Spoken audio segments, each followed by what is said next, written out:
Դիլիջանում գիշերը գրանցված անբարենպաստ եղանակային պայմանների պատճառով գետը վարարելու դուրս է եկել հունից, հայտնել են Վիոլա ջուր ընկերությունից։ Քանի որ քաղաքի ջրամատակարարումն իրականացվում է գետային մակերևութային ջրերից, իսկ Վիոլա ջուր ընկերության ջրի մաքրման կայանները տեխնիկապես նախատեսված չեն նման բարձր պղտորությամբ ջրի մաքրման համար, սպառողների անվտանգությունն ապահովելու նպատակով ժամանակավորապես դադարեցվել է Դիլիջանի ջրամատակարարումը։ Վիոլա ջուր ընկերության մասնագետները ձեռնարկում են անհրաժեշտ միջոցառումներ իրավիճակը հնարավորինս արագ կարգավորելու և ջրամատակարարումը վերականգնելու համար, ասված է հայտարարությունում։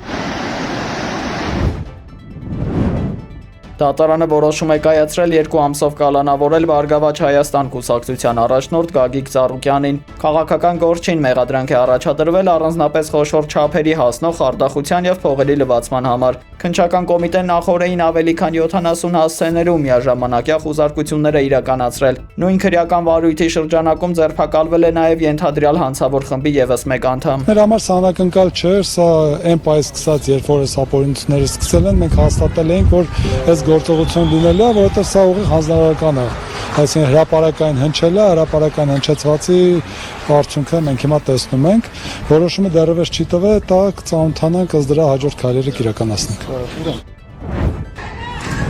Համի ալան բանդար Հորմուզի նեղուցում իրավիճակը շարունակում է սրվել։ Սաուդյան Արաբիայի արտաքին գործերի նախարարությունը հայտարարել է, թե Իրանը հարձակվել է թագավորությանը պատկանող նավթատար նավի վրա։ Դրանից հետո ԱՄՆ-ն իրականացրել է լայնածավալ ռազմական գործողություն։ ԱՄՆ կենտրոնական հրամանատարության տվյալներով ամերիկյան ուժերը հարվածներ են հասցրել Իրանի ավելի քան 80 թիրախի, այդ թվում Հորմուզի նեղուցում գտնվող Իսլամական հեղափոխության պահապանների կորպուսի ավելի քան 60 արագընթաց նավակի և իրանական հակաօդային պաշտպանության համակարգերի։ Կենտոքոմը հայտարարել է, որ Իրանի գործողությունները միջազգային ջրերում քաղաքացիական նավագնացության դեմ եղել են անհիմն, վտանգավոր և խախտել են հրադադարի պայմանները։ Միաժամանակ ԱՄՆ-ն զգուշացրել է Պարսից ծոցի երկրներին պատրաստվել Իրանի հնարավոր պատասխան գործողություններին։ Իրանական ֆարս գործակալության փոխանցմամբ ԻՀՊԿ-ն հայտարարել է, որ պատասխան հարվածներ է հասցրել Բահրեյնում և Քուվեյթում տեղակայված ամերիկյան 85 ռազմական օբյեկտների։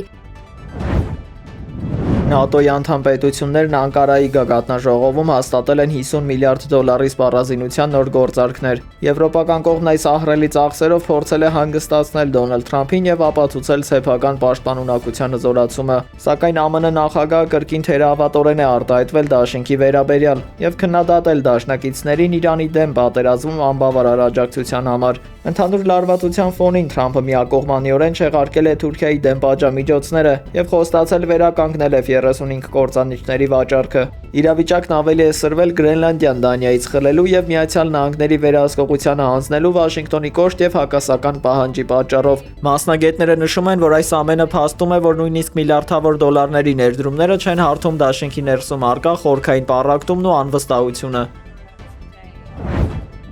Ռուսաստանի Դաշնության սպորտի նախարարի փոխանցմամբ Միջազգային օլիմպիական կոմիտեի գործադիր խորհուրդը չեղարկել է 2023 թվականի սահմանափակող բոլոր որոշումները։ Այսուհետ ռուս մարզիկներն ազատվում են չեզոքության պարտադիր ստուգումներից և կարող են հանդես գալ նաև թիմային մրցաձևերում։ Միջազգային օլիմպիական կոմիտեն հանել է նաև Ռուսաստանի տարածքում միջազգային մրցաշարեր անցկացնելու տարիներ տևած արգելքը։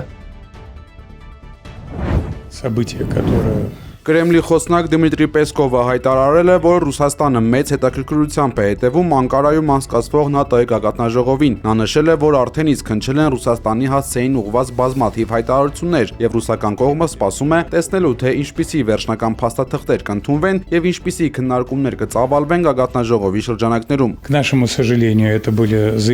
Անդրադառնալով ուկրաինական հակամարտությանը, Պեսկովը վերահաստատել է, որ Ռուսաստանի համար նախընտրելի է խնդիրը կարգավորել խաղաղ ճանապարհով, սակայն շեշտել է, որ Կիևի կողմից նոր տեսակի սպառազինություն ստանալու խնդրանքները չեն կարող խոչընդոտել հատուկ գործողության նպատակների իրագործմանը։ Ըստ նրա, հակամարտությունը կարող է տեղափոխվել խաղաղուն, երբ Կիևը պատրաստակամություն հայտնի ընդունել անհրաժեշտ որոշումներ։ Միաժամանակ Կրեմլի ներկայացուցիչը հայտնել է, որ Մոսկվան պահպանում է կապերը Վաշինգտոնի հետ և հույս ունի, որ ուկրաինական ճգնաժամի կարգավորման ուղղությամբ ԱՄՆ-ի ջանքերը կպսակվեն հաջողությամբ։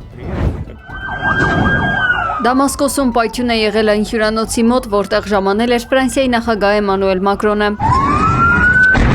Ալ-Հադադ հեռուստաալիքի տվյալներով միջադեպը տեղի ունեցել Մակրոնի այդ տարածքը լքելուց քիչ անց։ Նախնական տվյալներով գործի է դրվել ավտոմեքենայում տեղադրված պայթուցիկ սարք։ Պայթյունների հետևանքով վիրավորվել է 18 մարդ, այդ թվում 4 ոստիկան, հայտնել է Սիրիայի ներքին գործերի նախարարությունը։ Ոստիկանությունը պայթուցիկ սարքերը հայտնաբերել է նախքան պայթելը, սակայն մասնագետները չեն կարողացել վնասազերծել դրանք։ Le Figaro-ի փոխանցմամբ մեկ ռումբը տեղադրված է եղել աղբամանում, իսկ մյուսը հյուրանոցի մոտ գտնվող մեքենայում։ Մակրոնը չի տուժել։ Սիրիայի նախագահ Ահմադ Ալ-Շարայի հետ այցելել է Դամասկոսի Ումայադ մզկիթ։